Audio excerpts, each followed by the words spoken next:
Hello दोस्तों। आज हमारा ये बीएससी का लेक्चर है जिसमें हमने 73 सेक्शन तक कंप्लीट किया है और आज है 74 सेक्शन। ठीक है, तो यहाँ पर हम पढ़ेंगे पब्लिक डॉक्यूमेंट और प्राइवेट डॉक्यूमेंट। ठीक है, और कोशिश करेंगे कि 93 सेक्शन तक ये कंप्लीट हो जाए। तो इसलिए मतलब तेजी से पढ़ेंगे इसको। ठीक है, तो पब्लिक और प्राइवेट डॉक्यूमेंट की बात की जा रही है यहाँ पर। तो जो इसमें जो 74 का क्लॉज 1 है वो यहाँ पर बात करता है पब्लिक डॉक्यूमेंट की। ठीक है ना, तो फर्स्ट क्लॉज और सेकंड क्लॉज दोनों ही यहाँ पर बात करते हैं एक 74 से और ये 75 जो इंडियन एविडेंस एक्ट था। तो यहाँ पर जो फर्स्ट बात करता है वो पब्लिक डॉक्यूमेंट की बात करता है और जो सेकंड बात करता है वो प्राइवेट डॉक्यूमेंट की बात करता है। ठीक है, तो अब यहाँ पर जो फर्स्ट क्लॉज है वो जो पब्लिक डॉक्यूमेंट के बारे में बात करता है वो कहता है कि जो निम्नलिखित डॉक्यूमेंट हैं वो पब्लिक डॉक्यूमेंट हैं। अब ये जो डॉक्यूमेंट है कौन कौन से डॉक्यूमेंट? वे डॉक्यूमेंट जो प्रभुता संपन्न प्राधिकारी के यानी जो बने होते हैं एक सॉवरेन अथॉरिटी के द्वारा। सॉवरेन अथॉरिटी यानी एक तरह से सरकार के। ठीक है ना। दूसरा शासकीय निकायों और अधिकरणों। तो जो शासकीय निकाय का मतलब हो गया कि यहाँ पर ऑफिशियल बॉडीज एंड ट्रिब्यूनल्स। तो शासकीय निकाय का मतलब हो गया सरकारी विभाग के द्वारा, है ना, सरकारी डिपार्टमेंट के द्वारा। और अधिकरण का मतलब यहाँ पर हो गया एक तरह से कोर्ट वगैरह, ट्रिब्यूनल वगैरह जो है। ठीक है, और तीसरा इसमें पॉइंट कह रहा है भारत के या फिर किसी विदेश के या तो लेजिस्लेटिव या ना या जुडिशरी या एग्जीक्यूटिव, तीनों ही प्रकार के इसमें कौन होंगे? Public officer. तो चाहे वो लेजिस्लेटिव से रिलेटेड पब्लिक ऑफिसर हो या जुडिशरी में या एग्जीक्यूटिव में, चाहे भारत का हो चाहे विदेश के, और उनके पब्लिक ऑफिसर के द्वारा जो है उनके कर्तव्यों के निर्वहन में, है ना, in the performance of duty, कार्यों के रूप में या कार्यों के अभिलेख के रूप में, रिकॉर्ड्स डॉक्यूमेंट के रूप में, है ना, सरकारी रिकॉर्ड्स के रूप में, मतलब उनके जो डॉक्यूमेंट रहेंगे चाहे उन्होंने अपनी ड्यूटी के दौरान उनको बनाया हो, है ना, या अपनी ड्यूटी के दौरान उनके रिकॉर्ड में रखे रहे हों। ठीक है, तो वो सारे डॉक्यूमेंट क्या कहलाएंगे? यहाँ पर पब्लिक डॉक्यूमेंट कहलाएंगे। दूसरा यहाँ पर जो पॉइंट कह रहा है कि किसी भी राज्य या संघ राज्य क्षेत्र, है ना, चाहे तो वो राज्य में रखे जाएं या संघ राज्य क्षेत्र में रखे गए कौन? Private document. तो प्राइवेट डॉक्यूमेंट के जो पब्लिक रिकॉर्ड्स हैं वो भी क्या कहलाते हैं? यहाँ पर पब्लिक डॉक्यूमेंट कहलाते हैं। ठीक है, तो इस तरह से यहाँ पर दो प्रोविजन है। अब यहाँ पर जो दूसरा वाला जो क्लॉज है वो कहता है कि जो क्लॉज 1 में यहाँ पर जो डॉक्यूमेंट के बारे में बताया गया था उनको छोड़ करके बाकी जितने भी डॉक्यूमेंट हैं वो क्या कहलाते हैं? प्राइवेट डॉक्यूमेंट कहलाते हैं। तो पब्लिक डॉक्यूमेंट और प्राइवेट डॉक्यूमेंट में तो ये यहाँ पर बताया गया है बस बेसिक रूप से। बाकी जो पब्लिक डॉक्यूमेंट की बात है यहाँ पर कि वे डॉक्यूमेंट जो प्रभुता संपन्न प्राधिकारी के, है ना, तो इसका मतलब यहाँ पर क्या हो गया? नॉर्मली जैसे कि यहाँ स्पेस नहीं है, जो डॉक्यूमेंट है ना वो पब्लिक सर्वेंट के द्वारा या पब्लिक ऑफिसर के द्वारा वो बनाए जाते हैं। और कब बनाए जाते हैं? अपने परफॉर्मेंस ऑफ द ड्यूटी यानी अपने कर्तव्य के निर्वहन के दौरान बनाए जाते हैं। ठीक है, और जो पब्लिक डॉक्यूमेंट होते हैं उसकी दूसरी विशेषता ये है कि वो स्पेशल कस्टडी में होते हैं। तीसरा ये है कि जो पब्लिक डॉक्यूमेंट होते हैं उनकी सर्टिफाइड कॉपी उनकी ओरिजिनल के स्थान पर, उनके ओरिजिनल के स्थान पर यूज की जाती है, साक्ष्य में, एविडेंस में यूज की जाती है। ठीक है, तो फर्स्ट तो ये हो गया, सेकंड ये हो गया, थर्ड ये हो गया। और फोर्थ पॉइंट इसमें पब्लिक डॉक्यूमेंट से रिलेटेड ये है कि इसका जो डॉक्यूमेंट का जो कंटेंट होता है पब्लिक डॉक्यूमेंट का, वो पब्लिक डॉक्यूमेंट का जो कंटेंट है वो उस सीमा तक क्या होता है, निश्चायक सबूत माने जाते हैं, कंक्लूसिव प्रूफ माने जाता है, निश्चायक सबूत माना जाता है उस सीमा तक, मतलब जब तक उसका क्या नहीं कर दिया जाता, खंडन नहीं कर दिया जाता।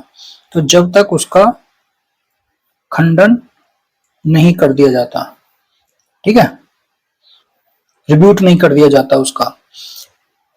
अब इसमें अगर आप देखेंगे तो इसमें इस तरह से अब जो पब्लिक ऑफिसर या पब्लिक सर्वेंट के द्वारा बनाए जाते हैं, अब इनमें एग्जाम्पल के तौर पर अगर आप देखेंगे कि पब्लिक डॉक्यूमेंट कौन कौन से होते हैं, तो यहाँ पे आप देखेंगे एक तो जो ऑफिशियल प्रोक्लेमेशन होती हैं, ऑफिशियल प्रोक्लेमेशन का मतलब है सरकारी जो घोषणाएं होती हैं, ऑफिशियल प्रोक्लेमेशन, ठीक है, सरकारी उद्घोषणाएं जो होती हैं, या फिर सरकारी गजट यानी जो गवर्नमेंट गजट जो होते हैं, ठीक है ना, या अधिनियम वगैरह जो होते हैं यानी एनेक्टमेंट जो होते हैं, नोटिफिकेशन जो गवर्नमेंट के नोटिफिकेशन होते हैं, गवर्नमेंट के नोटिफिकेशन जो होते हैं, ठीक है। उसके बाद में दखलनामा जो होता है जिसको म्यूटेशन डीड बोलते हैं, ठीक है। खसरा हो गया आपका, खसरा हो गया जो जिसको फील्ड बुक बोलते हैं, जिसमें जमीन का हिसाब किताब रहता है, फील्ड बुक, ठीक है। कोर्ट्स के ऑर्डर जजमेंट डिक्री हो गए, ठीक है ना, ऑर्डर जजमेंट डिक्री हो गए। उसके बाद में जैसे चार्जशीट वगैरह हो गई, बैलेट पेपर यानी वोटिंग, यहां पर बैलेट पेपर मतपत्र जिसको बोलते हैं, या आपका डीएल हो गया, ड्राइविंग लाइसेंस हो गया, है ना, समन वारंट वगैरह हो गए आपके, प्रोसेस जो होते हैं जिसको बोलते हैं, 164 के तहत में जो कन्फेशन लिखाई जाती है, ठीक है ना, वो हो गई। तो इस तरीके से ये सब क्या है, पब्लिक डॉक्यूमेंट है। और जो दूसरी चीज थी इसमें कि जो किसी राज्य में रखे गए प्राइवेट दस्तावेजों के जो लो पब्लिक होते हैं, उनमें अगर हम बात करें, जैसे होते वो प्राइवेट डॉक्यूमेंट हैं, लेकिन प्राइवेट डॉक्यूमेंट वो पब्लिक रिकॉर्ड के रूप में रखे जाते हैं, है ना, पब्लिक कस्टडी में। जैसे इंडियन रजिस्ट्रेशन एक्ट है, उसमें उसके अधीन जो भी रजिस्टर्ड आपकी रहेंगी, जो भी जितनी भी रजिस्टर्ड बुक्स होती हैं वो आती हैं, है ना, या फिर कोई भी आप यहां पर जो वसीयत होती हैं रजिस्टर्ड जो करवाते हो, है ना, इमूवेबल प्रॉपर्टी के संबंध में, इंटेस्ट डॉक्यूमेंट जिनको बोलते हैं, है ना, वो आते हैं, जिनको क्या बोलते हैं, इंटेस्टेट, ठीक है ना, इंटेस्टेट डॉक्यूमेंट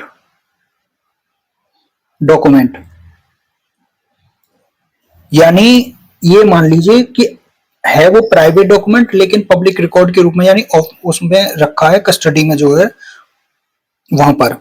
और जैसे कि दत्तक ग्रहण प्राधिकारी का रजिस्टर जो होता है, एडॉप्शन, क्योंकि एडॉप्शन कैसे होता है, आपने कराया तो एडॉप्शन है, किसी बच्चे को एडॉप्ट किया है, तो उस एडॉप्शन से रिलेटेड, क्योंकि वहां पर प्राधिकरण जो होते हैं, प्राधिकरण के तहत में उसको क्या किया जाए, जैसे जे एक्ट में आपने पढ़ा होगा, तो एडॉप्शन जो ऑफिसर जो होता है वो वहां पे एडॉप्शन की कार्यवाही करता है, इससे रिलेटेड एडॉप्शन एजेंसी होती है, ठीक है ना, तो वहां पर हमारे डॉक्यूमेंट जो वो रखे रहते हैं, ठीक है, तो वो हो गए।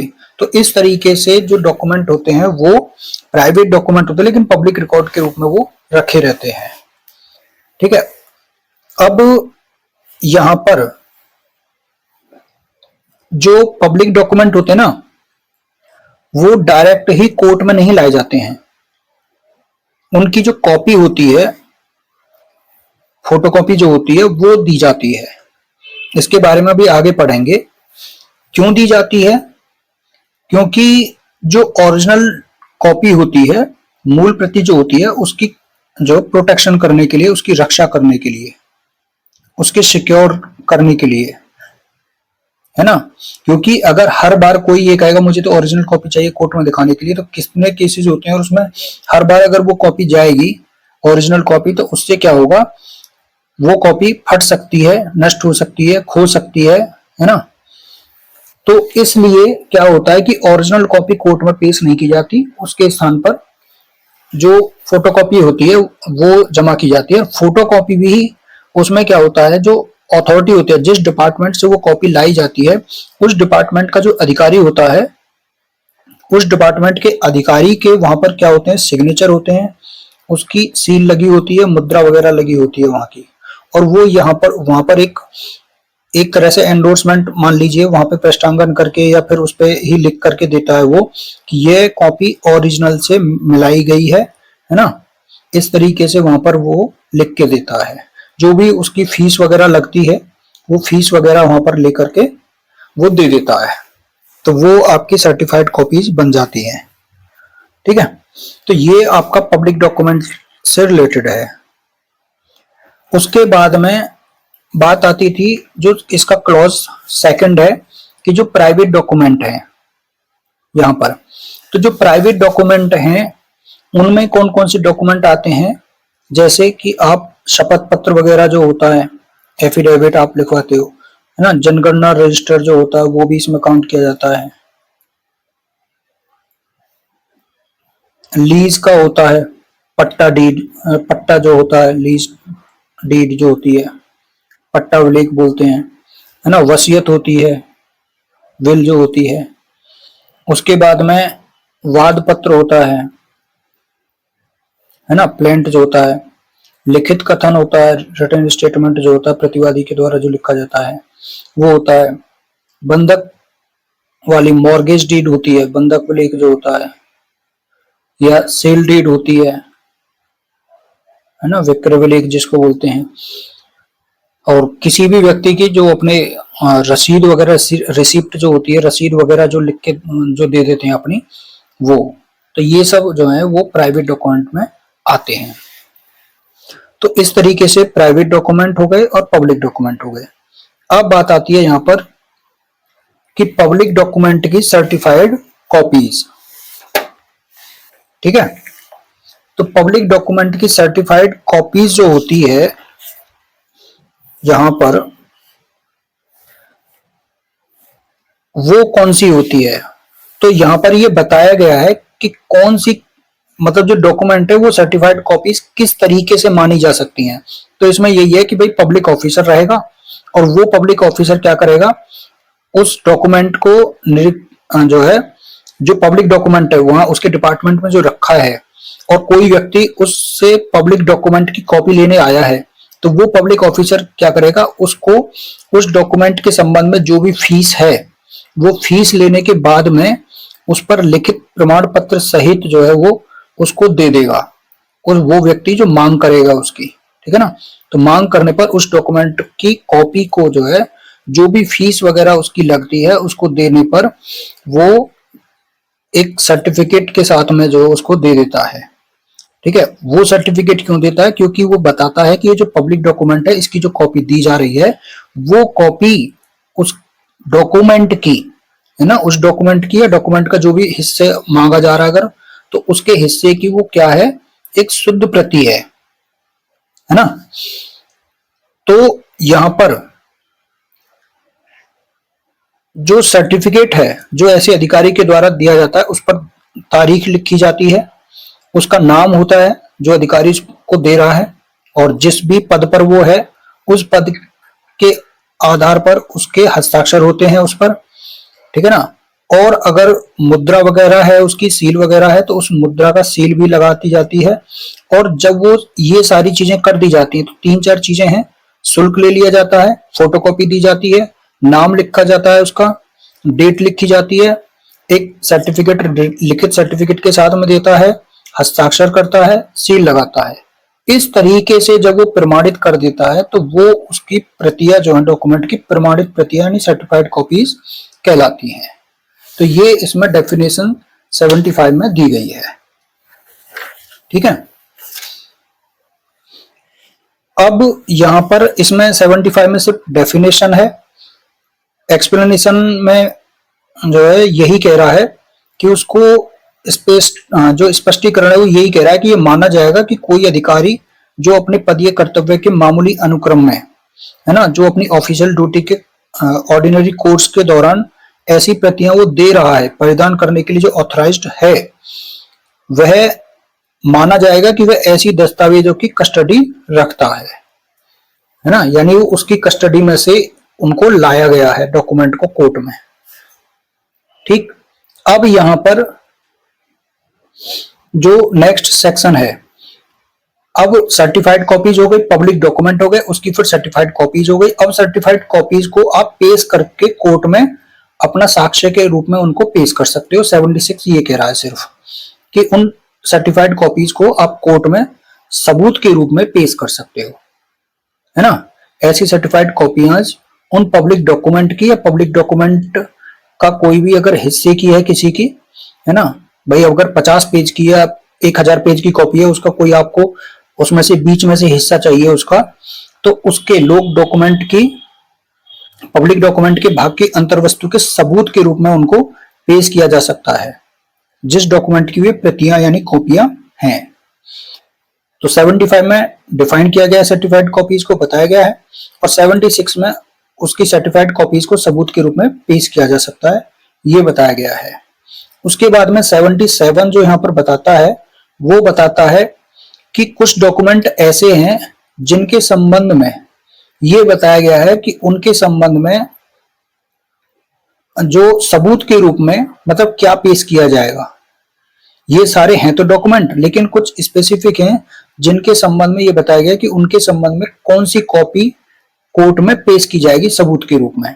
तो यहां पर ये कहा गया है कि निम्नलिखित डॉक्यूमेंट हैं जो निम्नलिखित रूप में साबित किए जा सकते हैं कोर्ट में, जैसे कि सेंट्रल गवर्नमेंट का है या स्टेट गवर्नमेंट है ना, या सेंट्रल गवर्नमेंट का कोई भी डिपार्टमेंट है, मिनिस्ट्री है या डिपार्टमेंट है कोई भी, ऐसे ही स्टेट गवर्नमेंट का है, या फिर कोई यूटी का है, यूनियन टेरिटरी का है, उसके डिपार्टमेंट का कोई भी इनेक्ट है, इनेक्टमेंट यानी कोई भी एक्ट है, ऑर्डर है ना, या फिर कोई भी अधिसूचनाएं वगैरह हैं, यानी जो प्रोक्लेमेशन होती हैं, शासकीय उद्घोषणा वगैरह जो होती हैं, या नोटिफिकेशन वगैरह जो होते हैं वो, और उन डॉक्यूमेंट के अधिसूचना उन विभागों के रिकॉर्ड्स के द्वारा जो क्रमशः उन विभागों के मुख्य पदाधिकारी जो हैं, उनके ऑफिसर्स जो हैं, हेड ऑफ द डिपार्टमेंट जो होते हैं, उनके द्वारा वो सर्टिफाइड हैं, है ना। कॉपी जो है उन विभागों के अभिलेखों के द्वारा साबित किया जा सकता है, जो उन विभागों के मुख्य पदाधिकारी जो होते हैं, जो हेड ऑफ द डिपार्टमेंट होते हैं, उनके द्वारा जो सर्टिफाइड हैं, ठीक है, या फिर किसी डॉक्यूमेंट के द्वारा जिसका किसी सरकार के आदेश द्वारा उस पर मोहर लगा दी गई है, ठीक है ना, उस डॉक्यूमेंट के द्वारा। या तीसरा है यहां पर अगर कोई संसद का है या फिर जो राज्य विधानमंडल जो है यानी पार्लियामेंट है या स्टेट लेजिस्लेचर है, संसद की कार्यवाही है, तो इनके संसद की कार्यवाहियों का जब प्रकाशन कर दिया जाता है, पब्लिकेशन कर दिया जाता है उस बॉडी का जर्नल्स के में, है ना, या प्रकाशित अधिनियम के द्वारा, इनके द्वारा जो संसद के द्वारा जो अधिनियम पारित किए जाते हैं उनके द्वारा, और एब्रीविएशंस यहाँ पर संक्षिप्तियों के द्वारा, या संबंधित सरकार के आदेश के द्वारा कोई मोहर वगैरह उस पर लगी होनी है कॉपी पे, तो उन मोहर लगी हुई कॉपियों को पेश करके।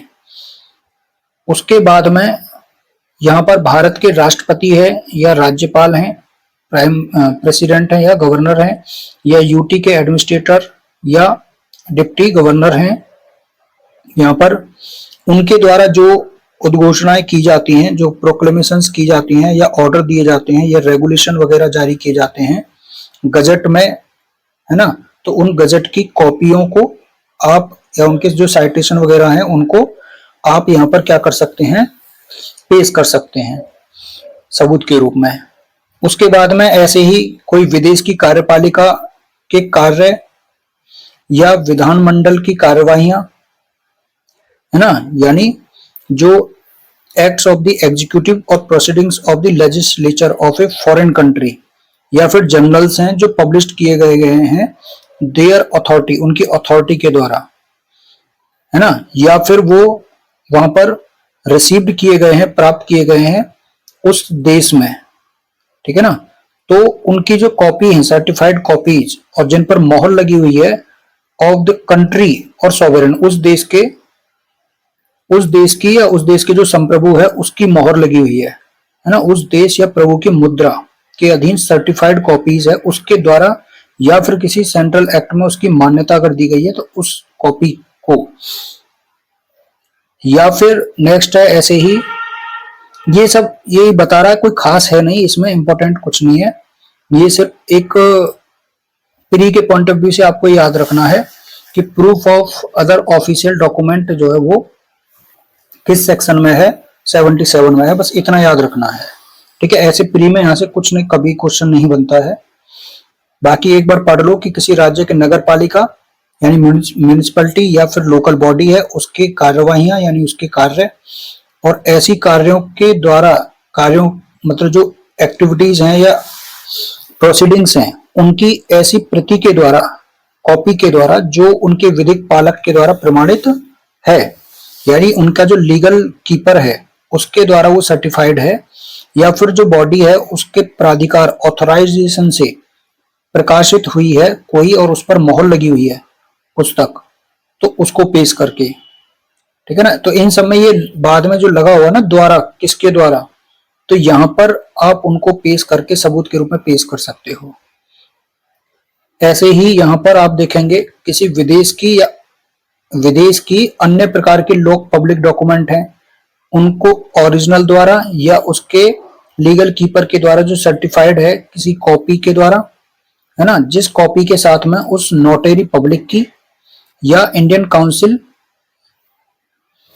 है ना, नोटरी पब्लिक की या इंडियन काउंसिल है, या फिर डिप्लोमेटिक कोई एजेंट है, यहाँ पर राजनयिक अभिकर्ता, उसकी सील लगी हुई है, उसके अधीन ये एक सर्टिफिकेट दिया हुआ है ना, जिस पर डिप्लोमेटिक एजेंट की सील लगी हुई है या इंडियन काउंसिल की, तो वहां पर जो सर्टिफिकेट है वो जो कॉपी है वो मूल की विधिक प्रतिरक्षा अभिरक्षा वाले ऑफिसर के द्वारा वो एक ड्यू प्रोसेस में सर्टिफाइड है, और उस दस्तावेज की जो प्रकृति है, नेचर ऑफ डॉक्यूमेंट है, उस विदेश की विधि के अनुसार साबित किए जाने के द्वारा, तो उसको उस विदेश की विधि के अनुसार वहां पर साबित किया जाएगा, ठीक है। तो इस तरीके से ये इसमें 5 क्लॉज दिए हुए हैं, तो उनको सर्टिफाइड कॉपीज हैं उनकी ऑफिशियल्स डॉक्यूमेंट की, तो उनको सबूत के रूप में पेश किया जा सकता है। तो इसमें कोई खास नहीं था, बोरिंग है सेक्शन क्योंकि इंपॉर्टेंट नहीं है। अब बात आती है यहां पर नेक्स्ट डॉक्यूमेंट के बारे में, प्रिजम्पशन की, ठीक है। अब जो प्रिजम्पशन है यहां पर वो है 78 to 93 सेक्शन तक, जो कि इंडियन एविडेंस एक्ट 1872 में 79 to 90A तक प्रिजम्पशन के बारे में बात की गई थी, दस्तावेजों के बारे में उपधारणा है, ठीक है। तो यहां पर जो बात है, अब आपने जब डेफिनेशन पढ़ी होगी प्रिजम्पशन की, ठीक है, तो प्रिजम्पशन की डेफिनेशन चूंकि वैसे तो दे नहीं रखी है, ना ही बीएसए में दी गई है, ना ही इंडियन एविडेंस एक्ट में दी गई है। तो प्रिजम्पशन बेसिकली होता क्या है, प्रिजम्पशन होता है किसी भी बात को या किसी भी फैक्ट को, किसी भी बात को या किसी भी फैक्ट को बिना जांच के या बिना सबूत के सत्य मान लेना, वो होता है प्रिजम्पशन। ठीक है, यानी जो, अगर मान के चलो किसी डॉक्यूमेंट को कहीं साबित कर दिया गया है ना, या कोई तथ्य स्थापित कर दिया गया है, अब उस तथ्य स्थापित करने के आधार पर, उसके बेस पर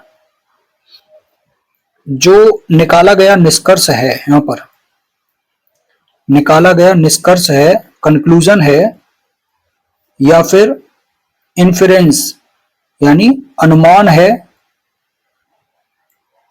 सजेशन है, जो कोर्ट के द्वारा लगाया जाता है, तो यहां पर वो अनुमान या निष्कर्ष क्या कहलाता है? प्रिजम्पशन कहलाता है। ठीक है, इसमें प्रिजम्पशन के संबंध में रसेल महोदय, प्रिजम्पशन के संबंध में रसेल महोदय ने कहा था कि कोई फैक्ट है, उस किसी फैक्ट के एग्जिस्टेंस, अस्तित्व, उस फैक्ट के अस्तित्व को देखकर, मतलब किसी एक फैक्ट के अस्तित्व को देखकर, एग्जिस्टेंस को देखकर किसी अन्य फैक्ट का अनुमान कर लेना, अनुमान कर लेना, ये क्या है? प्रिजम्पशन है, उपधारणा है। ठीक है, इसका सिद्धांत क्या है? प्रिजम्पशन का सिद्धांत इसका यह है, डॉक्ट्रिन, कि किसी स्थान से अगर आप धुआं निकलता हुआ देखते हैं तो आप बिना किसी अन्य साक्ष्य के सहारे ये निष्कर्ष निकाल सकते हैं कि वहां पर आग होगी। ठीक है ना, आग लगी होगी। तो इस तरीके से ये प्रिजम्पशन की बात होती है। अब प्रिजम्पशन में दो प्रकार की प्रिजम्पशन यहाँ पर होती है, वैसे कहीं कहीं तीन भी लिखा रहता है, उसमें मिसलेनियस होता है, मिश्रित वाला जो है, लेकिन बेसिकली दो ही उपधारणाएं बीएसए में और इसमें दी गई हैं।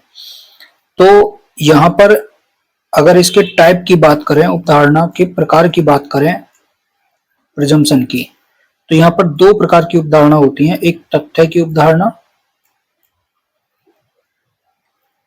जिसको बोलते हैं प्रिजम्पशन ऑफ फैक्ट। ठीक है, और दूसरी है विधि की उपधारणा। ठीक है, इसको बोलते हैं प्रिजम्पशन ऑफ लॉ। तो दो प्रकार की उपधारणा यहां पर होती हैं। ये जो यहां पर प्रिजम्पशन ऑफ फैक्ट है, ये फैक्ट की उपधारणा की जाती है, और यहां पर किसकी उपधारणा की जा रही है? लॉ की उपधारणा। यानी यहां पर उपधारणा करने के लिए कोर्ट क्या है? एक तरह से बाइंडिंग है, और यहां पर क्या है? यहां पर उसका डिस्क्रिशनरी पावर है, एक तरह से तथ्य की उपधारणा।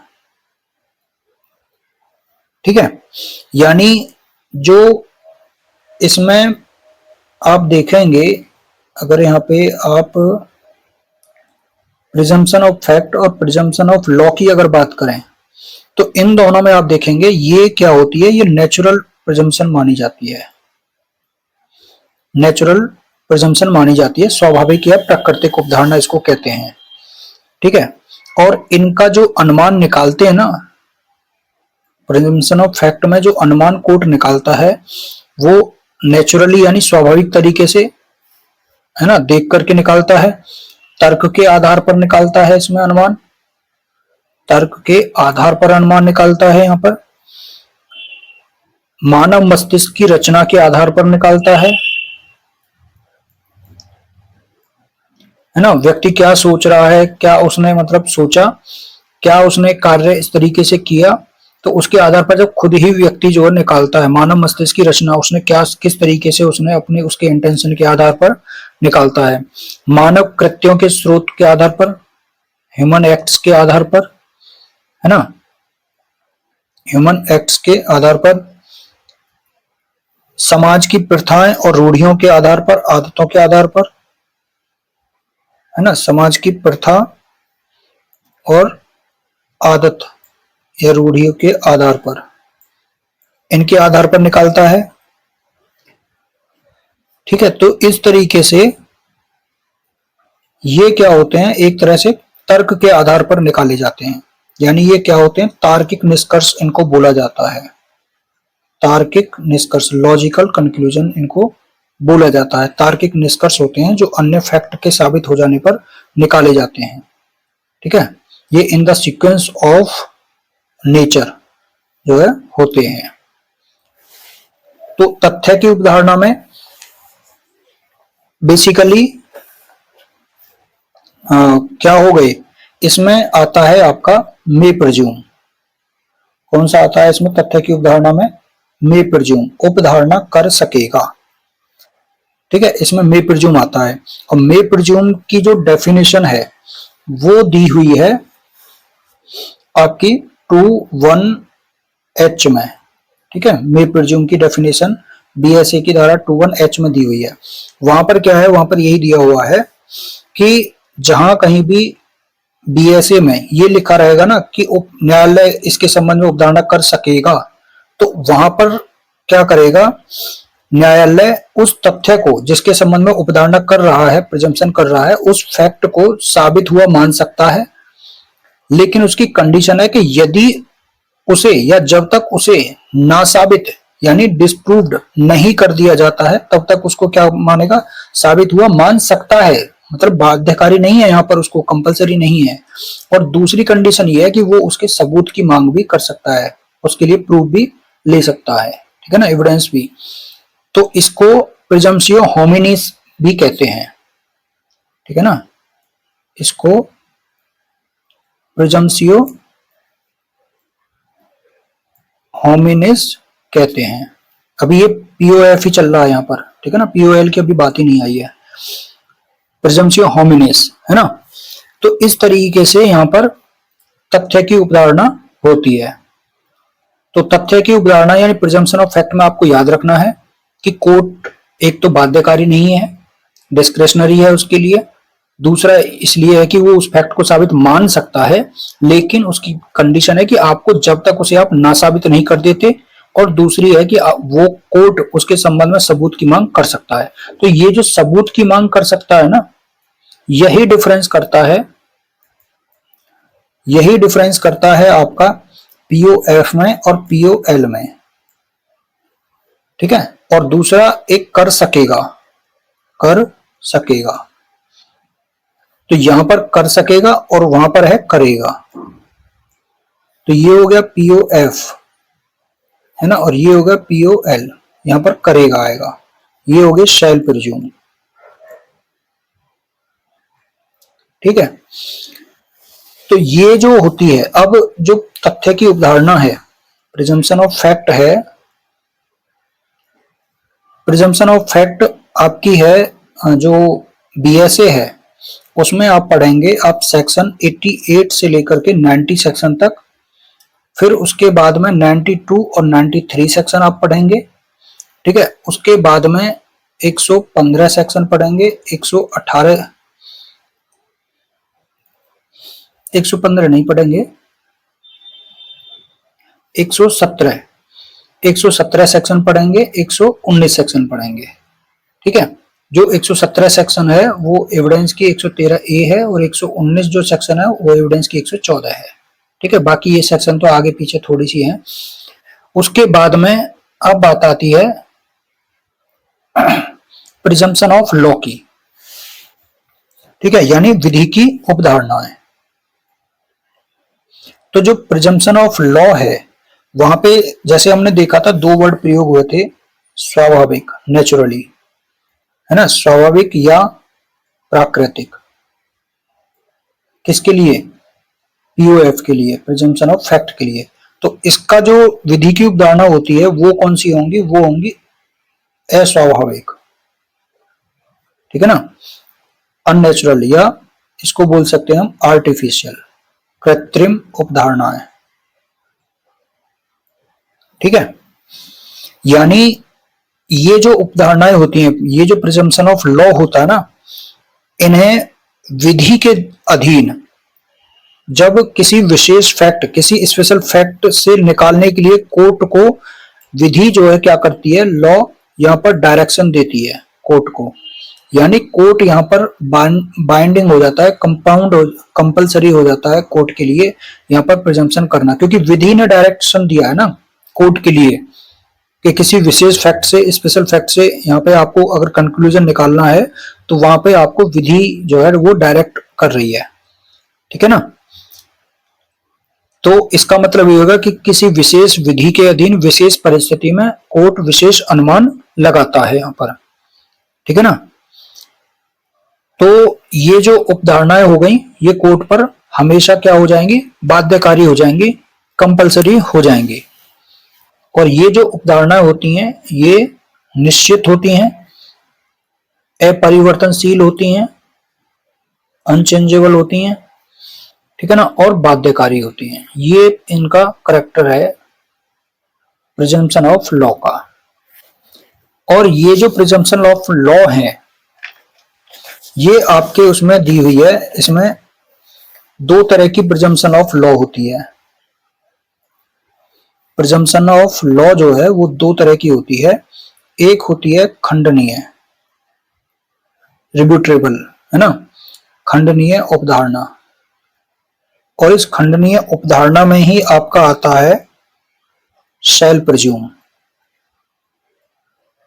और एक होती है अखंडनीय उपधारणा,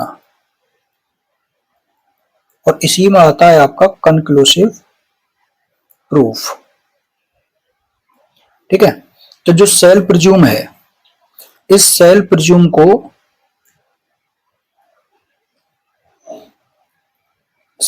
को आपने पढ़ा होगा 2(1) क्लॉज एल में, ठीक है, और कंक्लूसिव प्रूफ को आपने पढ़ा होगा 2(1)b में, ठीक है। तो शैल प्रज्यूम में, उसमें मैंने बताया था अंतर कि बस इतना है कि सबूत की मांग नहीं कर सकता है, तो शैल प्रज्यूम में क्या होगा, उस तथ्य को साबित मानेगा, है ना, यदि और जब तक वह नासाबित नहीं कर दिया जाता, लेकिन उसके संबंध में सबूत की मांग यहां पर नहीं करेगा, ठीक है। और तो यहां पर जो शैल प्रज्यूम है, जो शैल प्रज्यूम है, ये शैल प्रज्यूम से संबंधित आप प्रोविजन पढ़ेंगे 78 से लेकर के 87 सेक्शन तक बीएसए में, ठीक है। और उसके बाद में आप पढ़ेंगे सेक्शन 115, 118 और 120। 115 आपका 111A है, 118 आपका 113B है, और 120 आपका 114A है। तो ये आपके शैल प्रज्यूम से रिलेटेड प्रोविजन है, ठीक है, यानी आप खंडनीय उपधारणाएं आप इनको कह सकते हैं, ठीक है। तो शैल प्रज्यूम में कोर्ट क्या हो जाता है, बाध्यकारी हो जाता है जब तक कि उसे नासाबित नहीं कर दिया जाता है, यानी डिसप्रूव उसको जब तक नहीं कर दिया जाता है। तो ये चीजें हो गई आपकी शैल प्रज्यूम से संबंधित। अब बात आती है आपकी एक जो अखंडनीय उपधारणा है, इरिब्यूटेबल जो है, अखंडनीय वो है, अखंडनीय जो उपधारणा है जिसमें हम कंक्लूसिव प्रूफ जो पढ़ते हैं, ठीक है, 2(1)b क्लॉज में जो डिफाइंड है, वहां पर इसमें कंक्लूसिव प्रूफ में क्या होता है, कंक्लूसिव प्रूफ में यही है कि जब एक फैक्ट है और एक फैक्ट, अगर इस फैक्ट को इस दूसरे फैक्ट का अगर कहीं पर निश्चायक सबूत यानी कंक्लूसिव प्रूफ इसको डिक्लेयर कर दिया गया है, तो वहां पर कोर्ट इस फैक्ट के साबित हो जाने पर इस अन्य फैक्ट को भी यहां पर साबित ही मानेगा, ठीक है ना, और इसको नासाबित करने के लिए, डिस्प्रूव करने के लिए यहां पर सबूत की मांग नहीं करेगा। तो जो हम खंडनीय में पढ़ रहे थे शैल प्रज्यूम में, वहां सबूत की मांग नहीं की जा रही थी, लेकिन उसको नासाबित जरूर किया जा सकता था। यहां पर उसको नासाबित करने के लिए सबूत की मांग यहां पर वो नहीं करेगा, ठीक है। और इससे रिलेटेड जो प्रोविजन है आप पढ़ेंगे तो सेक्शन बीएसए में 35 है, उसके बाद में 116 है। ये दो ही प्रोविजन अभी हैं प्रेजेंट में जो 113 इंडियन एविडेंस एक्ट की सेक्शन थी वो बीएसए में हटा दी गई है, ठीक है ना। अब वो नहीं है यहाँ पर, तो ये यहाँ पर 2 ही सेक्शन है जो कंक्लूसिव प्रूफ के बारे में प्रावधान करती हैं। तो इस तरीके से यहाँ पर प्रिजम्पशन के संबंध में बात की गई है। अब जो बात है यहाँ 78 से लेकर 93 तक, 78 से 93 तक ये प्रिजम्पशन के बारे में ही प्रावधान है, ठीक है। तो इनको हम नेक्स्ट क्लास में पढ़ेंगे 78 से लेकर 93 सेक्शन तक, ठीक है। तो आज के लिए इतना ही। Thank you so much.